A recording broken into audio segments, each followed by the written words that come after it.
저는 38살이고 제 인생에서 가장 이상한 날을 얘기하려고 해요. 그날 저는 장례식장에 있었어요. 남편 장례식이었어요. 근데 관 속에 있던 건 남편이 아니었고 제 친오빠였어요. 그리고 그 사실을 저는 장례식이 절반쯤 진행됐을 때 알았어요. 이게 무슨 말인지 이해가 안 되시죠? 저도 아직 이해가 완전히 안 돼요. 근데 실제로 일어난 일이에요. 처음부터 할게요. 저희 남편 이름은 강태윤이에요. 저랑 결혼한 지 7년 됐고 프리랜서 영상 편집자였어요. 수입이 들쑥날쑥해서 생활비는 주로 제 월급으로 충당했어요. 저는 제약회사 영업직이었고 수입이 나쁘지 않았어요. 12년 동안 모은 돈이 2억 3천이었어요. 강태윤은 2021년부터 코인을 시작했어요. 저한테는 소액으로만 한다고 했어요. 저는 그냥 뒀어요. 어차피 수입이 불규칙한 사람이니까 코인으로 좀 벌면 좋겠다 싶었어요. 근데 강태윤이 소액으로만 하지 않았어요. 제 통장에서 돈을 빼갔어요. 조금씩 오랫동안. 제가 모른 사이에. 나중에 알고 보니까 2억이 넘게 빠져나가 있었어요. 그리고 2022년 말 그게 다 사라졌어요. 강태윤이 그 사실을 저한테 털어놓은 건 2023년 초였어요. 어느 날 밤에 술 먹고 들어와서는 다 얘기하더라고요. 돈 빼간 것도, 다 날린 것도, 지금 빚까지 있다는 것도. 저는 그날 밤 아무 말도 안 했어요. 다음날 아침에 남편한테 말했어요. 나한테 어떻게 이럴 수 있어. 그게 제가 할 수 있는 전부였어요. 더 이상 말이 안 나왔어요. 그날 이후로 저희는 같은 집에 살면서 말을 안 했어요. 이혼 얘기는 꺼냈는데 남편이 기회 한 번만 달라고 했어요. 저는 결정을 못 내렸어요.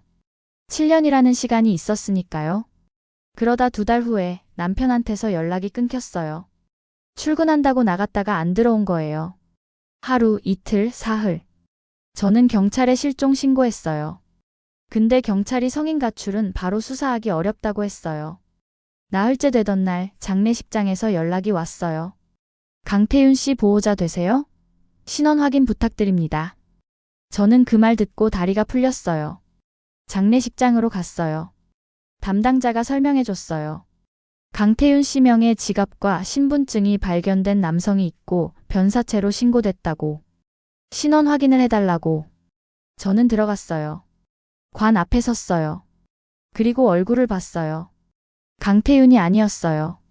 제 친오빠였어요. 저는 그 자리에서 소리를 질렀어요. 담당자가 놀라서 달려왔고 저는 이 사람이 내 남편이 아니라고 했어요. 담당자가 당황했어요. 신분증이 강태윤 명의였으니까요. 나중에 경찰 수사로 밝혀진 내용이에요. 제 친오빠 이름은 강민준이에요. 오빠는 저보다 4살 많고 오래전부터 알코올 문제가 있었어요. 가족들이 많이 힘들었던 사람이에요. 오빠는 강태윤이랑 알고 지냈어요. 저를 통해서요. 가끔 명절에 보는 사이였는데 그게 언제부터인가 더 자주 만나는 사이가 됐더라고요. 저는 몰랐어요. 강태윤이 돈 문제로 궁지에 몰린 상황에서 오빠한테 접근했어요. 정확한 대화 내용은 몰라요.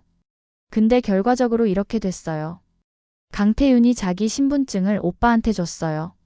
오빠는 그 신분증을 가지고 있다가 어딘가에서 쓰러졌어요. 알코올성 질환이었어요. 그리고 신분증 때문에 강태윤으로 신원이 확인된 거예요. 강태윤은 그 사실을 알고 있었어요. 오빠가 강태윤 신분증 가지고 있다는 걸 알면서 연락을 끊었어요. 오빠가 사망하면 자기가 죽은 걸로 처리될 거라는 걸 계산했던 거예요. 경찰이 강태윤을 추적했어요. 강태윤은 제주도에 있었어요. 다른 이름으로요. 검거됐어요. 조사 결과 나온 것들이 저는 아직도 믿기지 않아요. 강태윤이 오빠한테 돈을 줬어요. 신분증 빌려주는 대가로. 오빠 입장에서는 그냥 신분증 잠깐 빌려주는 거였을 거예요. 자기가 거기서 쓰러져서 죽을 줄은 몰랐겠죠. 강태윤은 오빠가 건강 상태가 좋지 않다는 걸 알고 있었어요. 그래서 계산한 거예요. 이 사람이 언제 쓰러져도 이상하지 않다는 걸. 신분증만 가지고 있으면 자기 사망으로 처리될 수 있다는 걸. 제 오빠를 이용한 거예요. 보험금은요.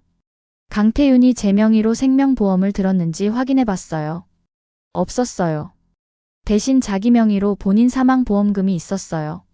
수익자가 저였어요. 처음엔 이게 이상하다 싶었어요. 근데 변호사가 설명해줬어요. 자기가 죽은 걸로 처리되면 저한테 보험금이 가고 그 돈을 강태윤이 어떤 식으로든 회수할 계획이었을 거라고. 아니면 그냥 완전히 사라질 계획이었거나 어떤 계획이었든 제 오빠는 그 계획에 소모됐어요. 저는 오빠 장례식을 다시 치렀어요. 제대로요. 강태윤 장례식이라고 했다가 오빠 장례식으로 바뀐 거예요. 그 장례식장에서 저는 한 번도 안 울었어요. 울 수가 없었어요. 오빠가 내 결혼 때문에 알게 된 사람한테 이용당해서 죽었다는 생각이 드는데 어떻게 울어요. 눈물이 나오질 않았어요. 오빠는 문제가 많은 사람이었어요. 가족들 힘들게 했어요. 저도 오빠한테 상처 많이 받았어요.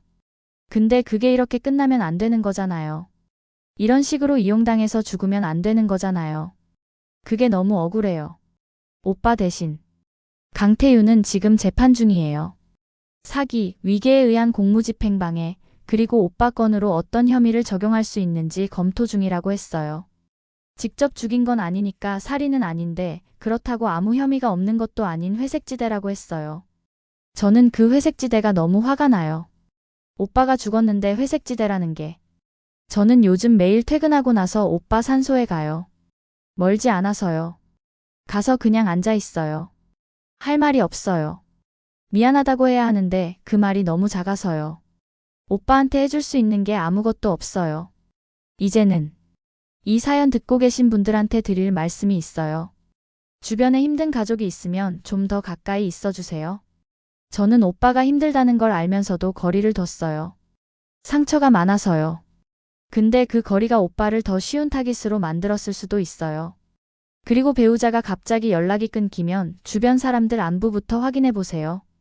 이상한 말 같지만 저는 남편이 실종됐을 때 오빠한테 전화 한 번 안 했어요. 설마 연결이 될 거라고 생각을 못 했으니까. 그 전화 한 통이 뭔가를 달라지게 했을까요? 모르겠어요. 아마 결과는 같았을 거예요. 그래도 그 생각이 자꾸 나요.